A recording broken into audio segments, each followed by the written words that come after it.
Hello, you beautiful people. Join me as I transform this unkept grassy mess into a thriving biodiverse garden that I hope to share with nature. I'm journaling this transformation to keep myself motivated and track my experiments. Along the way, we are going to learn about many of the local critters and plants that call this place home. As you can see, my yard is overrun with St. Augustine and Bermuda. Neither one of these provides much for local wildlife. Over the next few years, I'm going to swap out this grass for a wide range of native and cultivated plants, and that will provide habitat for a diverse set of life forms. My plan is to do this 1 yard at a time, so I've got my trusty yardstick out, and I'm marking with cornstarch a small 1 yard diameter circle around this volunteer tropical milkweed. For those of you who like that kind of thing, I captured these shovel sounds for you.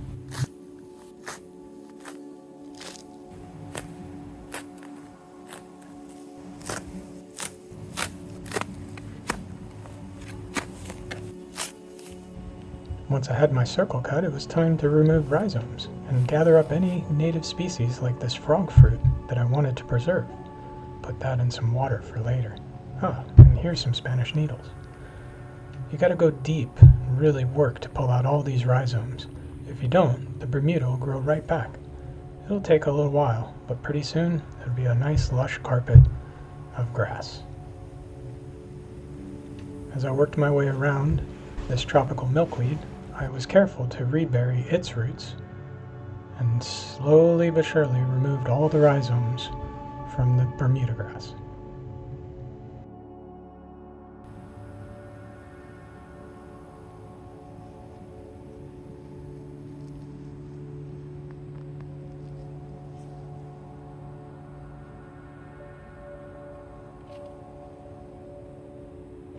While I was pulling up this grass, I displaced a wolf spider, hopefully just temporarily. I know it's a wolf spider because you can see its little egg sac right here, that bright white dot. The Bermuda rhizome removal took hours, but it has to be done because if we don't remove the rhizomes, Bermuda is quite invasive and it will just come back and strangle out everything that I plant.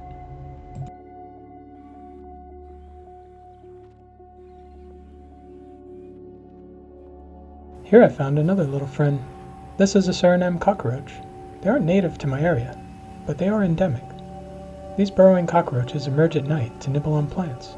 They're almost all female and can reproduce parthenogenetically from unfertilized eggs.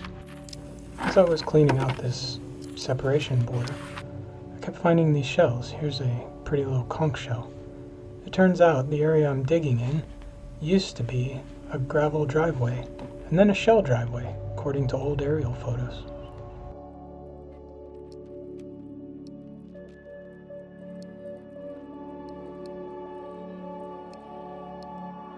Once the separation trench was completed, it was time to add something to keep the grass up. For this job, I chose several layers of cardboard. One of the things I want to do with Garden Zero is I want to create a counter slope and a bit of a reservoir where water running away from the house can soak into the ground better. In order to do that and to reinforce this barrier that I've put in to stop the grass from growing in quickly, is put old pieces of limbs that have fallen down in the hurricane and other branches from trees that are invasive, such as the Brazilian peppers behind me, in order to create that slope. So it gives a little more structure. I also think it'll give a little visual interest. Since I'm trying to make a border with these branches, what I'm looking for is straight sections. I'm not so much concerned with the length of each section because I can sort them later, but I am concerned with how straight they are. So wherever it's straight, I cut.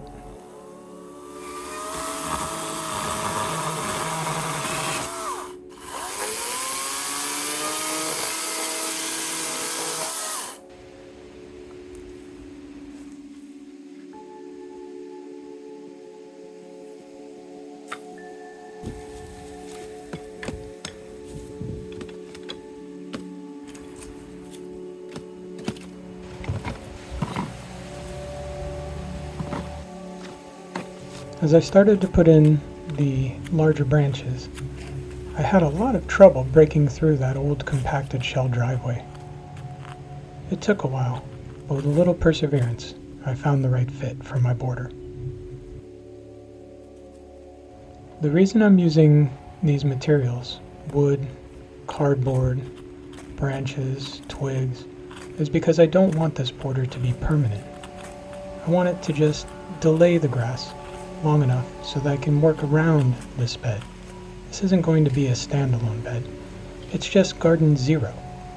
Garden 1, Garden 2, and Garden 3 will all build off of this initial Garden 0. This border is just about earning me a little bit of time between now and when the grass inevitably encroaches.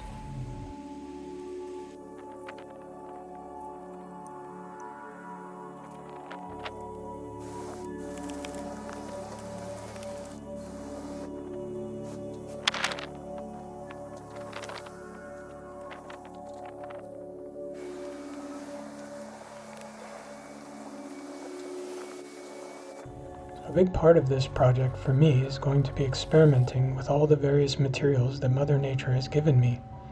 Here I'm using old palmetto leaves, dried and blown down in the hurricanes.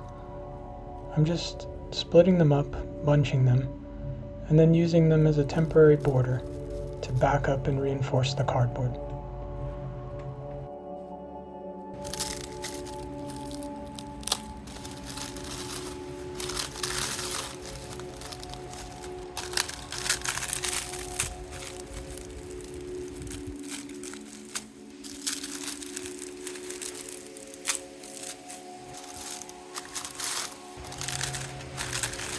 Once I had all my bundles in place, I went ahead and trimmed them all down to a consistent size. Any extras, just tucking them in behind, adding them to the thickness of the border. I really like the way that this looks when it's trimmed. It has a grassy appearance. It's rough in texture, provides a nice edge that I know is only temporary. Now that I had my garden bed, it was time to start planting. I found these Dune Sunflowers, a local native, growing in the grass, trying to compete. I decided to pluck them up and plant them along the top edge of the border. Hopefully, with a little bit of time, these vines will grow to cover the wood and cascade down on the far side.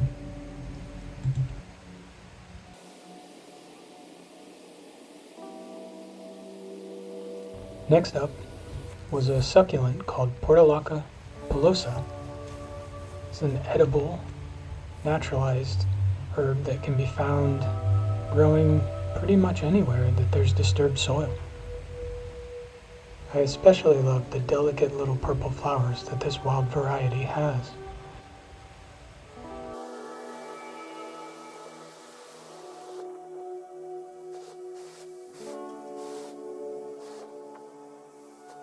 After finishing the Portulaca, I switched over to Frogfruit. I'm hoping that little sections of this will create dense, thick carpets to protect the soil in the bottom of the basin and retain moisture.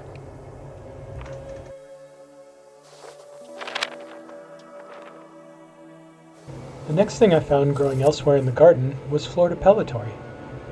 I love the look of this, and I'm pretty excited because I've read that it can attract and is a host plant for red admiral butterflies. So, I gathered up as much as I could with its delicate, tiny little roots, and I planted it all over the shaded side of this garden bed. I'm hoping that I didn't damage the roots and that it will grow. Well, so that's Garden 0. We'll let that grow in, and we'll see if there's any changes we need to make. Kind of looking forward to doing Garden 1. Garden 1, I think, is going to come off of Garden 0 and connect. I think we're going to go a little bit bigger. I think 1 yard in diameter is not what I'm looking for. I think I'm going to go with 1 yard in radius. So the next one will just be another circle off of this one. And Yeah, we'll just garden slowly, 1 yard at a time. Thanks for joining me. I'll fill you in as Garden Zero develops.